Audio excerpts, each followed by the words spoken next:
I'm a 15-year-old girl living in a regular small American town. My house is just across the street from my parents, and the rest of my family lives nearby. We're really close, and I like that.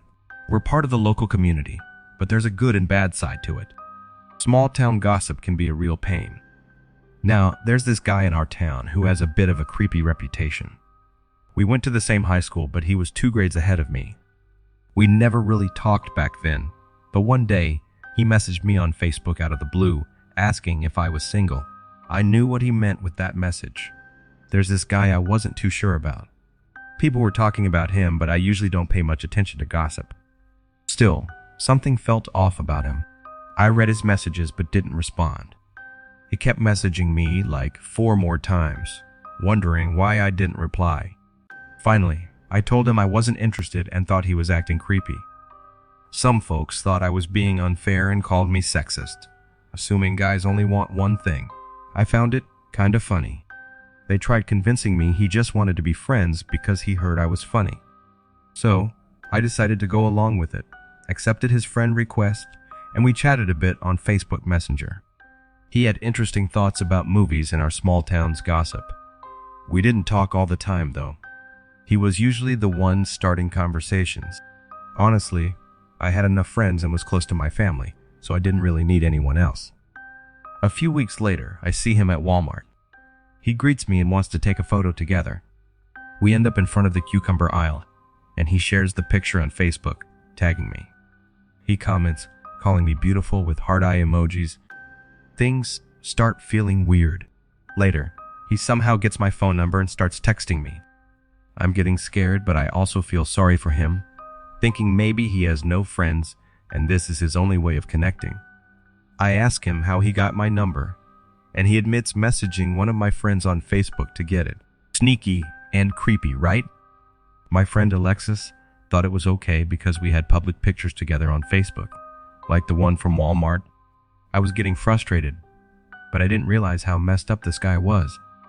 I stopped talking to him on Facebook and only replied to his text messages if he sent me more than one. I should have blocked him, but I didn't realize how serious it was. He got the hint that I wasn't interested in talking to him, so he messaged me less. One day, he sent me a random picture of me at a local car show. It freaked me out because he had been across the street from where I was standing.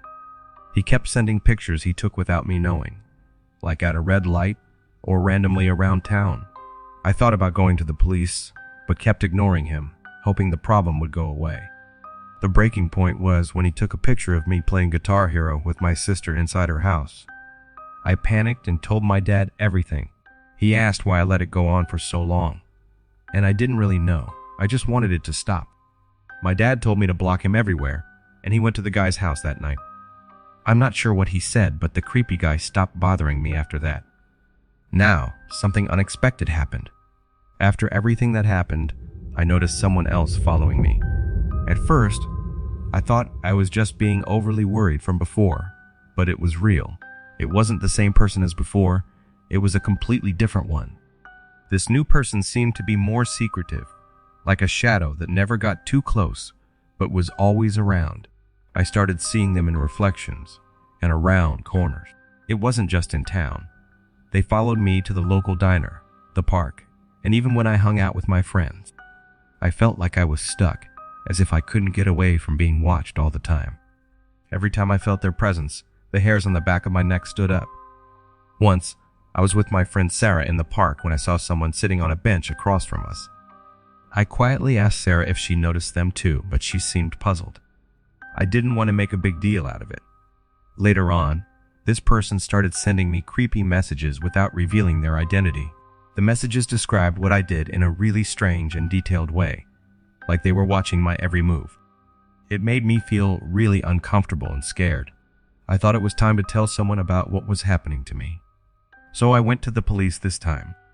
They took my situation seriously and started looking into it. I had to tell them everything that had happened, from the first creepy person to the mysterious, shadowy figure. It felt like my life had become a confusing puzzle that the police were trying to figure out. Days passed, and the police were still trying to find the person following me. I became really careful and always looked around, trying to see if anyone in the crowd was the one following me. It made me feel really anxious. Then, unexpectedly, the police gave me a call to share an update. They found out who the new person bothering me was and were getting ready to do something about it. Surprisingly, it turned out to be someone I didn't expect, a girl named Emily from my high school. She was quiet, kept to herself, and we never had any problems before. The police told me that Emily got really fixated on me after hearing about the first person bothering me. She thought she was keeping me safe, but her actions were causing more problems. They promised to handle the situation and told me to be careful until everything got sorted out. Everything changed for me once more. I couldn't believe that someone I knew had started following and bothering me. It took a while for me to understand what was happening, but when the police stepped in, the stalking finally stopped.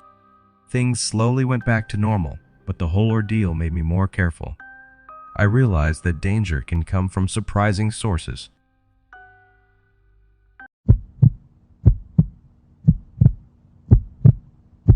I met Jenny for the first time when she fell asleep on my arm while we were on the bus. It was a little weird, but when she woke up, she looked at me strangely and quickly left the bus. I thought she might be uncomfortable because I didn't wake her up earlier. I felt a bit guilty, but I just continued with my day. The next day, all of her friends were sitting in my usual seat on the bus. I'm a bit awkward, but I didn't want to say no to the positive attention. I became friends with Jenny's group, and eventually, I became friends with Jenny too. The only thing was, I never actually asked her name because I couldn't hear it when she said it. So, I just assumed her name was Lucy. Jenny and I started dating like any other high school couple.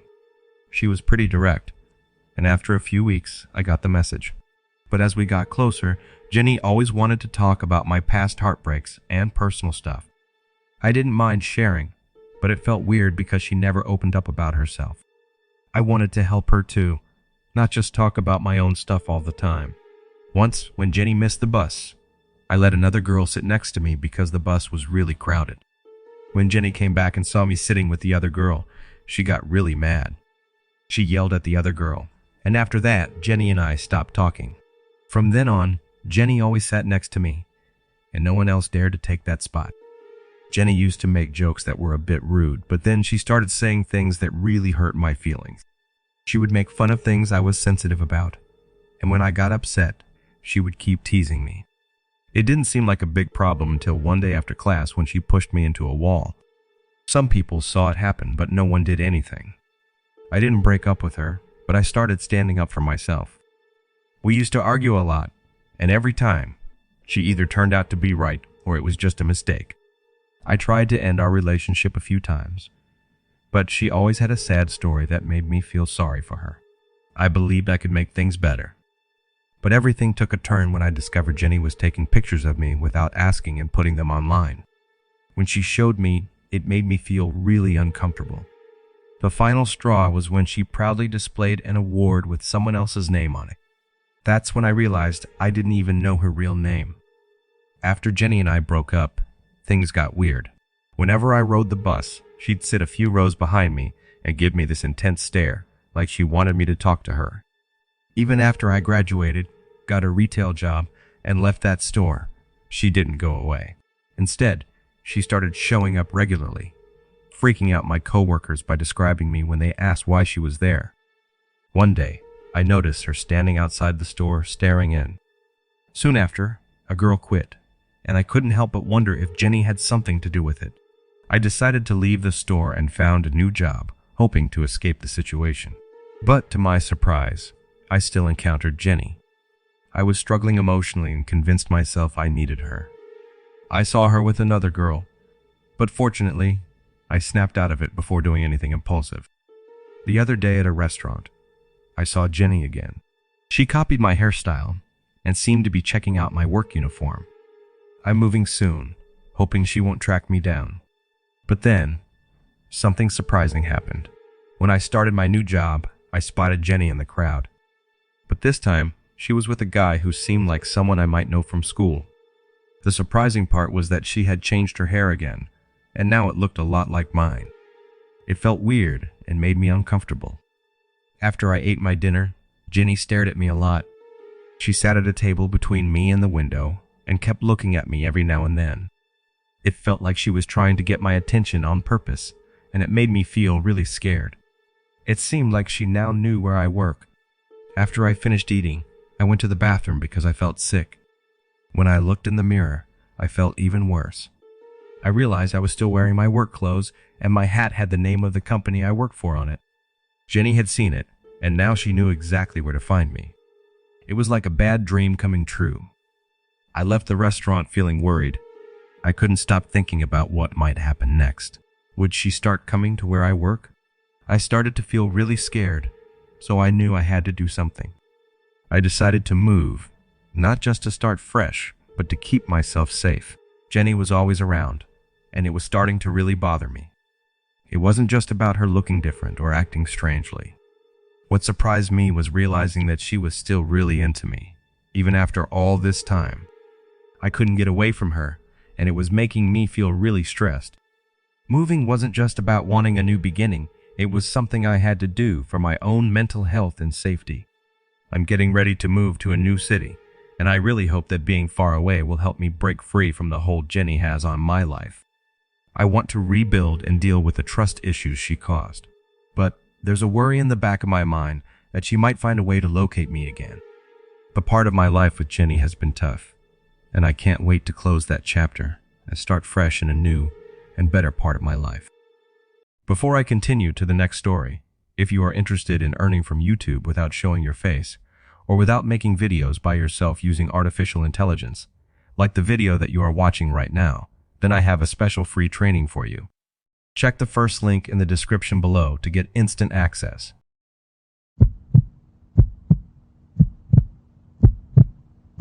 A long time ago, when I was only 18, I finished high school and was still living with my family.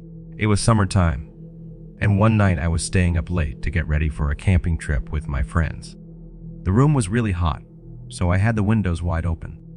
I was folding my clothes in the dim light when the clock reached 2 a.m., and something creepy happened. Suddenly, a hand came through the hole in the window screen. I got scared right away and screamed. The hand quickly pulled back. I thought maybe my younger brother was playing a joke on me. Carefully, I stood up and looked out the window. Instead of my brother, I saw a man's shadow looking at me. It scared me a lot, so I ran to my brother's room. He was busy playing video games and I was confused. We decided to call the police because we were scared. The police came when we called, but they didn't find anything. They told us to lock all the doors and windows before leaving. My family and I were scared, thinking the stranger might come back. And guess what? My mom's gut feeling was right. She stayed on the back porch keeping watch. After about 20 minutes, she saw a guy in black sneaking into our backyard. Since there was no fence on that side, he could easily hide behind trees and get closer to our house. My mom shouted at him, and he ran away. When the police came back, they still couldn't find anything. We were still scared, and I never opened that window again. My mom and dad put up lights that turn on when they sense movement, and everything seemed okay at first. After about 6 months, my friend and I got our own place in the city. Being on our own was exciting, but it didn't last long because my car kept getting broken into. Weird stuff started happening, like someone leaving a single rose, men's underwear, and even a bag of my favorite candies each time. It got even scarier when my underwear went missing from the laundry. One day, my guy friend's car tires got damaged while he was visiting me. Feeling worried, I thought it would be a good idea to move to a safer place. But even in the new apartment, weird things kept happening. My new roommate, Ashley, introduced us to her boyfriend, Matt. We found it strange because they met on Tinder, and Matt looked very different from Ashley. He had a weird smile and always talked about random things that didn't make much sense. This made us feel uneasy. Even though we warned Ashley, she got upset. Matt was always around, and it made it hard for me to relax at home. One day, I came back from work and found Matt sitting on the couch, drinking a beer by himself. Ashley had to go to work and told him he could stay. I was really mad, so I grabbed a beer and a snack, went to my room, and locked the door. After 30 minutes, Matt knocked on my door and invited me to watch TV with him. I wasn't too keen on the idea, but I said yes, hoping it would make things less awkward. He picked a movie, but I tried to concentrate on it and avoid talking. At one point, I noticed Matt looking at me strangely and smiling. I asked him what was going on, and he just said, "I can't believe it." Confused, I asked for an explanation, but he didn't say anything and went back to watching the movie. Feeling uneasy, I excused myself, locked the door, and decided to stay away from him. As time went by, I tried to be away from home as often as I could. Matt, on the other hand, practically made himself at home and even took over Ashley's room. I thought about moving again, but I didn't like the idea. On their 6-month anniversary, I saw a big bunch of flowers on the table with an open card. Even though I found their romantic gestures a bit annoying, I decided to read the card. To my shock, the handwriting was the same as the creepy letters I got from a stalker before. I quickly called the police and asked Ashley to come over. The police asked questions and went to where Ashley works to find out more. When Ashley talked to Matt about it, she left an angry message, but he disappeared. They couldn't find him at the place he said he worked, and Ashley had never been to his apartment. While going through Matt's things that he left behind, Ashley and I found a bag with gym clothes. In one part of the bag, there were 10 pictures of me, some from far away, and one of me sleeping.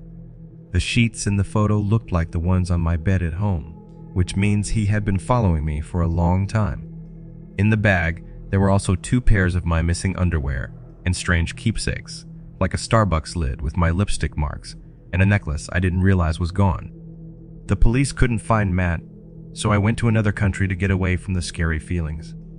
Ashley and I grew apart because her first love turned out to be really crazy. Even though I have my own family now, I'm always careful and look around a lot. I still worry that Matt might come back someday, and that fear stays with me.